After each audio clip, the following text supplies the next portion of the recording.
রাঙামাটি বিজ্ঞান ও প্রযুক্তি বিশ্ববিদ্যালয়ে প্রথমবারের মতো আজ শুক্রবার থেকে শুরু হচ্ছে 2 দিনব্যাপী রাবিপ্রবি জাতীয় ট্যুরিজম সম্মেলন। দেশের পর্যটন খাতের সম্ভাবনা তুলে ধরা এবং একাডেমিক গবেষণার সঙ্গে বাস্তব অভিজ্ঞতার সমন্বয় ঘটানোই এই সম্মেলনের মূল লক্ষ্য। বিশ্ববিদ্যালয়ের ট্যুরিজম অ্যান্ড হসপিটালিটি ম্যানেজমেন্ট বিভাগের উদ্যোগে ক্যাম্পাসের সম্মেলন কক্ষে অনুষ্ঠিত এই আয়োজনে পর্যটন প্যাকেজ, ভ্রমণ অভিজ্ঞতা ও জনপ্রিয় গন্তব্য নিয়ে 70টি গবেষণাভিত্তিক উপস্থাপনা তুলে ধরা হবে। এতে পর্যটন ব্যবসায়ী, উদ্যোক্তা, গবেষক ও শিক্ষার্থীরা অংশ নিচ্ছেন।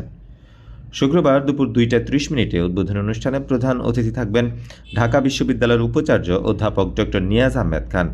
বিশেষ অতিথি হিসেবে উপস্থিত থাকবেন ইউজিসি সদস্য প্রফেসর ডক্টর মোহাম্মদ তানজিম উদ্দিন খান। সম্মেলনের প্লেনারি সেশনে দেশের শীর্ষ শিক্ষাবিদরা পর্যটন শিল্পের বর্তমান অবস্থা ও ভবিষ্যৎ সম্ভাবনা নিয়ে আলোচনা করবেন। শনিবার সকাল 9টা থেকে কি নোট স্পিচ, ওরাল ও পোস্টার প্রেজেন্টেশনের শেষে সম্মেলনের সমাপনী অনুষ্ঠান অনুষ্ঠিত হবে। আয়োজকদের প্রত্যাশা, এই সম্মেলনের মাধ্যমে রাঙামাটির পর্যটন সম্ভাবনা জাতীয় পর্যায়ে আরও বেশি পরিচিত হবে। ডেস্ক রিপোর্ট, সি বার্তা।